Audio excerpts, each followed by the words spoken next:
ଆଜିର ଏହି ଭିଡ଼ିଓଟିରେ ମୁଁ ଆପଣଙ୍କୁ ଶିଖାଇବି ଗୋଟିଏ ପିଆଜ ଆଉ ଛୁଞ୍ଚିର ସାହାଯ୍ୟରେ ଆପଣ କିପରି ସୁନ୍ଦରୀରୁ ସୁନ୍ଦରୀ ଝିଅ ବା ସୁନ୍ଦରୀ ପଡ଼ିଶା ଘର ଭାଉଜକୁ ପଟାଇ ପାରିବେ।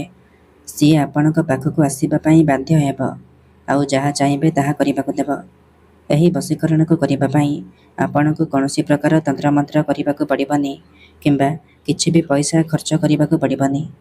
କେବଳ ଗୋଟିଏ ପିଆଜ ଆଣିବେ, ଗୋଟିଏ ଛୁଞ୍ଚି ଆଣିବେ। ତାପରେ ମୁଁ ଆପଣଙ୍କୁ କିଛି ପ୍ରୟୋଗ ବିଧି ଶିଖାଇବି। ଆପଣ ସେହି ପ୍ରୟୋଗ ବିଧିକୁ ଠିକ୍ ଭାବରେ କରିଦେବେ। ଗ୍ୟାରେଣ୍ଟି ଦେଉଛି, ଯେଉଁ ଝିଅ ଆପଣଙ୍କୁ ଭାଉ ଦେଉନଥିଲା ସିଏ ଆପଣଙ୍କ ପ୍ରେମରେ ଦିବାନୀ ହୋଇଯିବ। ଯେଉଁ ବିବାହିତ ମହିଳାକୁ ଆପଣ ଦିନରାତି ଭାବୁଛନ୍ତି ସେ ନିଜେ ତୁମକୁ ଫୋନ୍ କରିବ, ହାତ ଧରି ରୁମ୍କୁ ଡାକିବ ଆଉ ଯାହା ଚାହିଁବେ ତାହା କରିବାକୁ ଦେବ। ନମସ୍କାର ଦର୍ଶକ ବନ୍ଧୁ, ଏସ୍ ମନ୍ତ୍ର ଚ୍ୟାନେଲରେ ଆପଣମାନଙ୍କୁ ସ୍ୱାଗତ। ଆପଣ ସମସ୍ତଙ୍କର ଇଚ୍ଛା ଥିବ ସୁନ୍ଦରୀରୁ ସୁନ୍ଦରୀ ଝିଅ ବା ସୁନ୍ଦରୀ ପଡ଼ିଶା ଘର ଭାଉଜକୁ ପଟାଇବା ପାଇଁ ଆଉ ତାଠାରୁ ନିଜର ମନ ମୁତାବକ କାମ ହାସଲ କରିବା ପାଇଁ। କିନ୍ତୁ ଏହା ଏତେ ସହଜ ନୁହେଁ। ଯେତେ ଚେଷ୍ଟା କଲେ ମଧ୍ୟ ତାକୁ ପଟାଇ ପାରୁନାହାନ୍ତି, ତାକୁ ନିଜର ମନ କଥା କହିପାରୁନାହାନ୍ତି। ଆଉ ଆପଣ ଚାହୁଁଛନ୍ତି କି ସେ ନିଜେ ଆସି ଆପଣଙ୍କର ସବୁ ଇଚ୍ଛାକୁ ପୂରଣ କରୁ। ତେବେ ଆଜିର ଏହି ଭିଡ଼ିଓଟି ଆପଣଙ୍କର ଇଚ୍ଛାକୁ ପୂରଣ କରିବ। କାରଣ ଆଜିର ଏହି ଭିଡ଼ିଓଟିରେ ମୁଁ ଆପଣଙ୍କ ପାଇଁ ଦୁନିଆର ସବୁଠାରୁ ମହାଶକ୍ତିଶାଳୀ ବଶୀକରଣ ନେଇ ଆସିଛି, ଯାହାର ପ୍ରୟୋଗରେ ଆପଣ କେଉଁ ବି କୁଆଁରୀ ଝିଅ ବା ବିବାହିତ ମହିଳାକୁ ଅତି ସହଜରେ ପଟାଇ ପାରିବେ। କେବଳ ଆପଣଙ୍କୁ ଗୋଟିଏ ପିଆଜ ଆଉ ଗୋଟିଏ ଛୁଞ୍ଚିର ଆବଶ୍ୟକ। ଠିକ୍ ଶୁଣିଲେ, ଗୋଟିଏ ପିଆଜ ଆଉ ଛୁଞ୍ଚିର ସାହାଯ୍ୟରେ ଆପଣ କାହାକୁ ବି ପଟାଇ ପାରିବେ, ନିଜର ଗୋଲାମ କରିପାରିବେ। ସିଏ ଆପଣଙ୍କର ସବୁ କଥା ମାନିବ। ସେ ଝିଅ ହେଉ ବା ସୁନ୍ଦରୀ ଭାଉଜ ଆପଣଙ୍କ ପାଖକୁ ଆସିବା ପାଇଁ ବାଧ୍ୟ ହେବ ଆଉ ଯାହା ଚାହିଁବେ ତାହା କରିବାକୁ ଦେବ। ଏହି ବଶୀକରଣ ଏତେ ଶକ୍ତିଶାଳୀ କି ଏହାର ପ୍ରୟୋଗ କେବେ ବି ଖାଲି ଯାଇନି। ଯିଏ ବି ପିଆଜର ଏହି ବଶୀକରଣକୁ କରିଛି 100ରୁ 100% ସଫଳ ହୋଇଛି। ବର୍ଷ ବର୍ଷ ଧରି ଭାଙ୍ଗି ଯାଇଥିବା ପୁରୁଣା ପ୍ରେମକୁ ମଧ୍ୟ ଫେରାଇ ଆଣିପାରିଛି। ଶାଶୁ, ନଣନ୍ଦ, ଦିଅର, ଭାଉଜ କାହାକୁ ବି ନିଜ ବଶରେ କରି ତାଠାରୁ ନିଜର ମନ ମୁତାବକ କାମ ହାସଲ କରିପାରିଛି। ତେଣୁ ଆପଣ ବି ଗୋଟିଏ ପିଆଜ ଆଉ ଗୋଟିଏ ଛୁଞ୍ଚି ଆଣି ଆଜିର ଏହି ବଶୀକରଣ କରିଦିଅନ୍ତୁ। ତାପରେ ଦେଖିବେ କିପରି ଯେମିତି ଆପଣ ଏପଟେ ଏହି ବଶୀକରଣକୁ କରିବେ, ଏହି ବିଧିକୁ କରିବେ, ସେ ଝିଅ ହେଉ ବା ବିବାହିତ ଭାଉଜ ଛଟପଟ ହେବାକୁ ଲାଗିବ। ଯେପର୍ଯ୍ୟନ୍ତ ଆପଣଙ୍କ ପାଖକୁ ଆସିନି, ଆପଣଙ୍କ ସହିତ ସମ୍ପର୍କ ରଖିନି, ସିଏ ଗୋଟେ ମୁହୂର୍ତ୍ତ ବି ରହିପାରିବ ନାହିଁ।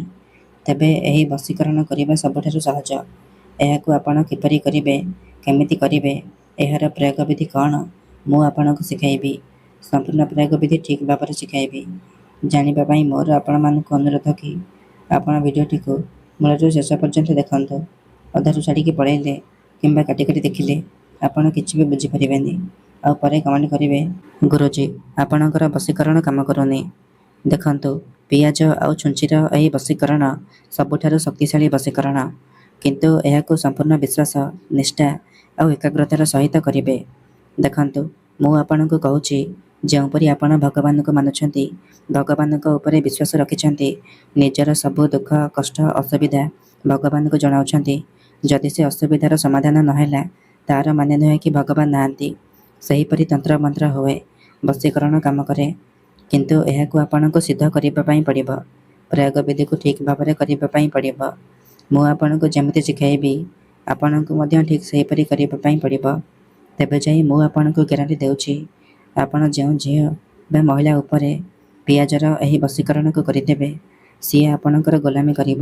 ଆପଣ ତାକୁ ଯାହା କହିବେ, ଯେମିତି କହିବେ ସିଏ କରିବ। କୌଣସି ପ୍ରକାର ବାଧା ଦେବ ନାହିଁ।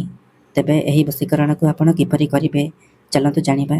ବିଧିଟି ଜାଣିବା ପୂର୍ବରୁ ଯଦି ଆପଣ ଆମ ଚ୍ୟାନେଲକୁ ପ୍ରଥମ ଥର ପାଇଁ ଆସିଛନ୍ତି, ତେବେ ଦୟାକରି ଚ୍ୟାନେଲକୁ ସବସ୍କ୍ରାଇବ୍ କରି ପାଖରେ ଥିବା ବେଲ୍ର ଆଇକନ୍କୁ ମଧ୍ୟ ଦବାଇ ଦିଅନ୍ତୁ, ଯାହାଦ୍ୱାରା ଆମେ ଯେଉଁ ବି ଭିଡ଼ିଓ ଅପଲୋଡ଼ କରିବୁ ସର୍ବପ୍ରଥମେ ଆପଣ ଦେଖିପାରିବେ ଆଉ ତାର ଲାଭ ପାଇପାରିବେ।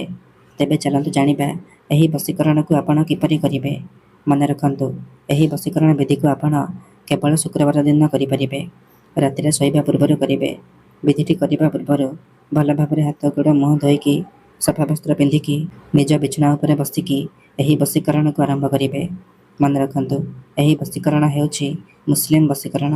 ଏହାର କୌଣସି ପ୍ରକାର କାଟ ନାହିଁ। ତେଣୁ ଏହାକୁ ଆପଣ ଭାବିଚିନ୍ତିକି ପ୍ରୟୋଗ କରିବେ।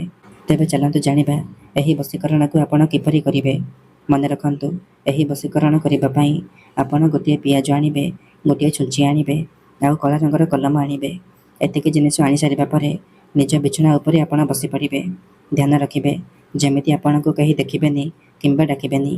ତାପରେ ପିଆଜ ଉପରେ ସେହି ଝିଅ ବା ମହିଳାର ନାମ ଲେଖିବେ ଯାହାକୁ ଆପଣ ପଠାଇବା ପାଇଁ ଚାହୁଁଛନ୍ତି। ତା ପାଖରେ ନିଜର ନାମ ଲେଖିବେ। ନାମ ଲେଖି ସାରିବା ପରେ ପିଆଜକୁ ବାମ ହାତରେ ଧରିବେ ଆଉ ଛୁଞ୍ଚିକୁ ଡାହାଣ ହାତରେ ଧରିବେ। ତାପରେ ଆଖି ବନ୍ଦ କରିକି ସେହି ଝିଅ ବା ମହିଳାକୁ ମନେ ମନେ ଭାବିବେ। ତାର ମୁହଁକୁ ନିଜ ମନରେ ଭାବିବେ। ତାପରେ ଏହି ଶବ୍ଦକୁ 21 ଥର ପଢ଼ିବେ। ୟା ମଜିଦୁ, ୟା ମଜିଦୁ, ୟା ମଜିଦୁ। ଏହି ଶବ୍ଦକୁ ଆପଣ 21 ଥର କହିବେ। ତାପରେ 7 ଥର ସେହି ଝିଅର ନାମ କହିବେ ଆଉ 7 ଥର ନିଜର ନାମ କହିଦେବେ। ନାମ କହିସାରିବା ପରେ ଛୁଞ୍ଚିକୁ 7 ଥର ପିଆଜରେ ଫୋଡ଼ିଦେବେ। ଏତିକି କରିସାରିବା ପରେ ଆପଣ କ'ଣ କରିବେ, ସେ ପିଆଜ ଆଉ ଛୁଞ୍ଚିକୁ ନେଇକି କୌଣସି ଏକ ଜାଗାରେ ମାଟି ଖୋଳିକି ପୋତିଦେବେ। ଗ୍ୟାରେଣ୍ଟି ଦେଉଛି ଏତିକି କରିଦିଅନ୍ତୁ, ସେ ଝିଅ ବା ମହିଳା ଆପଣଙ୍କ ପ୍ରେମରେ ଦିବାନୀ ହୋଇଯିବ। ଧନ୍ୟବାଦ। ଯଦି ଆପଣମାନେ ଆମେ ବତାଉଥିବା ବଶୀକରଣ ବିଧିକୁ ଠିକ୍ରେ ପ୍ରୟୋଗ କରିପାରୁନାହାନ୍ତି, ତେବେ ତଳେ ଦିଆଯାଇଥିବା ନମ୍ବରରେ ଆମ ସହ ଯୋଗାଯୋଗ କରନ୍ତୁ।